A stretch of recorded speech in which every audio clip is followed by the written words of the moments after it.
नमस्कार दोस्तों, आप देख रहे हैं उत्तराखंड उत्तर। कैसे हो? इस वक्त देख रहे हैं, अब हरिद्वार की बात है और एक एटीएम में यात्री 2 बजे रात को बैठे हुए थे काफ़ी देर तक और मुझे लगा ये क्या हो रहा। तो मैं गया जब उनके पास तो देखा कि उनके जो पैसे वो फंस चुके हैं और उन्होंने गाड़ी की पेमेंट करनी थी और वो बड़े परेशान थे और पैसे जो है विड्रॉल वहाँ से आ गए, मैसेज की विड्रॉल हो गए लेकिन पैसे बाहर नहीं निकल पाए। तो टेक्निकल फॉल्ट था, इसमें हम ये नहीं कह सकते टेक्निकल फॉल्ट आता है, लेकिन वो बेचारे बड़े परेशान थे। बोल कुछ। ये देखो दोस्तों, हरिद्वार में HDFC बैंक है, उसका एटीएम के हाल देखिए। यहाँ के 2 बजे रात को पैसे निकाल रहे थे और पैसे निकालने में कितने थे? 4,000 रुपये। 4,000 रुपये और वहीं फंस गए और निकलते निकलते टक गए और मशीन ने बता दिया कि पेमेंट निकल चुकी। हाँ, कट गई। तो देखो मैसेज आ गया और 4,000 रुपये निकले भी नहीं। देखो, इन्होंने पेमेंट देनी थी गाड़ी की और इनका जो है पैसा यहाँ फंस गया मशीन में। और देखो 15-20 मिनट से काफ़ी कोशिश कर रहे हैं निकालने की, नहीं निकल रहे हैं। तो अभी बात भी हो रही है, किससे बात हो रही है?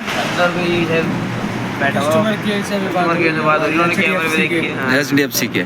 तो देखो ये सर्विस है HDFC की, देख सकते हैं इमरजेंसी में पैसे विड्रॉल भी कर दिए और बाहर भी नहीं निकले। ये है, तो ये हरिद्वार के मेन रोड हाईवे पे HDFC बैंक और पैसे फंसा दिए।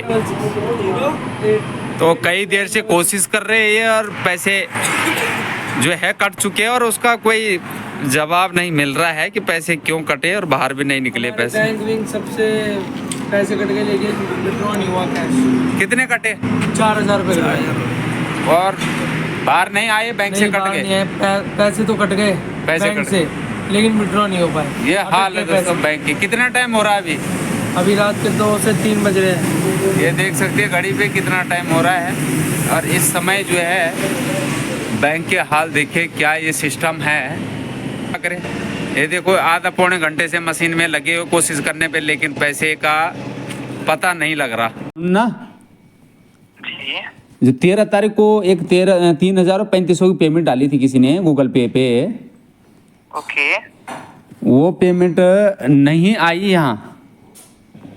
ओके, तो आप एक है ना चाहे हरदीप जी, किसी ने आपके गूगल पे में 13 मई को एक पेमेंट डाला था आपके अकाउंट में, लेकिन आपके गूगल पे में नहीं आई है, राइट? जी जी जी। सुविधा के लिए क्षमा चाहते, परेशान मत, डिटेल चेक करके पूरी मदद करने की कोशिश करूंगा। जी। एक बार आपको 13 मई में यहाँ पे ट्रांजेक्शन हिस्ट्री शो नहीं कर रही है, तो हरदीप जी एक काम करिए, जिन्होंने आपको पेमेंट डाली है ना, उन्हें हमें कॉल करने को बोलिए, वहां से चेक करके बताएंगे किस तरह की ट्रांजेक्शन की है, उन्हें ट्रांजेक्शन आपकी क्यों नहीं आई, किसके अकाउंट में गई, चेक करके बताएंगे हम, ठीक है? सर इसका रेफरेंस नंबर या कुछ बताएं सर। वो ऐसे ना, वो लड़के बाहर के थे, उन्होंने कर दिया उस दिन, वो चले गए, जी यहाँ के नहीं थे, वो अनजान थे ना। 4 धाम यात्रा में गए थे हम, यात्रा में हमारी गाड़ी चलती है, जी तो 4 धाम यात्रा से उन्होंने पेमेंट करा गूगल पे जी और वो अपने घर चले गए। जी, समझ पा रहे हैं, आपके लिए दिक्कत की बात है। आप निश्चिंत रहिए, अगर यहाँ पे मुझे शो करता तो मैं जरूर आपकी हेल्प कर देता। ट्रांजेक्शन शो नहीं कर रहा है। हाँ एक काम कीजिए, आप रेफरेंस आईडी बताइए, मैं चेक कर लेता हूँ फिर भी आपके लिए एक बार। हाँ, रेफरेंस आईडी बनाए हैं उसकी? बताइए, 1 मिनट सर है, मैं बताता हूँ। ट्रांजेक्शन आईडी बताइए आप। ओके 1 मिनट, लो खोलो।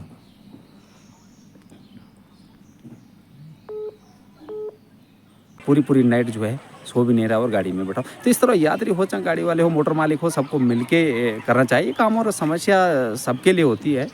तो इन समस्याओं से आप देख सकते हैं, जैसे कि कई बार गाड़ी रास्ते में ख़राब हो जाती है, उस चीज़ को मैं आपको दिखाता हूँ कि कैसे उनमें भी प्रॉब्लम आती है।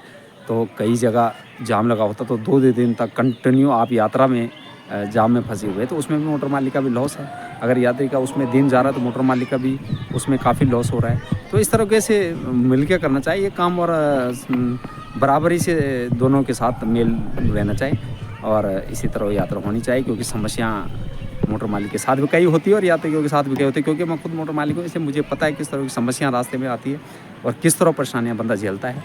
तो इसीलिए आपको बता रहा हूँ कि इस तरह मिलके चलना चाहिए। और इस वजह से मेन मैं मोटर मालिकों से ये कहूँगी कि आप गूगल पे फ़ोन पे करवा रहे तो उसी टाइम या तो अपने फ़ोन पे चेक करें, बैंक बैलेंस चेक करें, या तो ऐसे उसमें काफ़ी दिक्कत नहीं आ रही कि उस समय शो तो हो गया, लेकिन उनको जाने के बाद जब पेमेंट नहीं आती है तो उसमें पता लगता है कि पेमेंट पहुँची नहीं है। तो ये हो चुका है हमारे साथ। हम ये नहीं कहते कि उन्होंने गलती करी है भजी, लेकिन हो सकता है उनसे गलती हुई, उनसे बात कर रहा हूँ, संपर्क में है, लेकिन हुआ है कि पेमेंट वहाँ से हो गई और यहाँ पहुँची नहीं है। तो काफ़ी इनमें दिक्कत आती है। तो काफ़ी मोटर मालिकों को कह रहा हूँ कि आप जब गूगल पे या पेटीएम लेते हैं तो उस समय अपने अकाउंट को वेरीफाई करें कि ज़रूर पहुँचे कि नहीं पहुँचे, उसी की बात आप वो क्या करें। ये नहीं कि फ़ोन पे दिखा दिए कि हाँ जी सेंड ऑप्शन आ गए कि हाँ हो गया, ओके हो गया, और उसके बाद आपका जो है अकाउंट में आ गया। इस तरह नहीं है, कई बार रुक जाती है पेमेंट और वापस भी हो जाती है और वहाँ नहीं पहुँच पाती है। तो इसीलिए जो आने वाले सड़कों पे दिक्कत है, जैसे ट्रैफिक होता है, कई चीज़ें होती है, आपका कई दिक्कतें होती है मोटर मालिकों के साथ। तो यात्री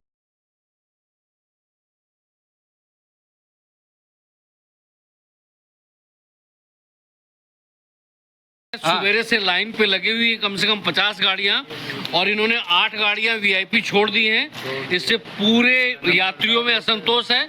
इस व्यवस्था को तुरंत सुधारना चाहिए। तो ये देख सकते हैं आप, पार्किंग पूरी तरह रोड क्लियर है और पार्किंग में ही गाड़ियां खड़ी है और काफ़ी कंट्रोल कर चुके हैं यमुनोत्री को। जो ट्रैफिक की बिगड़ी हालत है वो काफ़ी कंट्रोल हो चुकी है। आप देख सकते हैं प्रशासन ने काफ़ी अच्छा काम किया यहाँ पे अभी।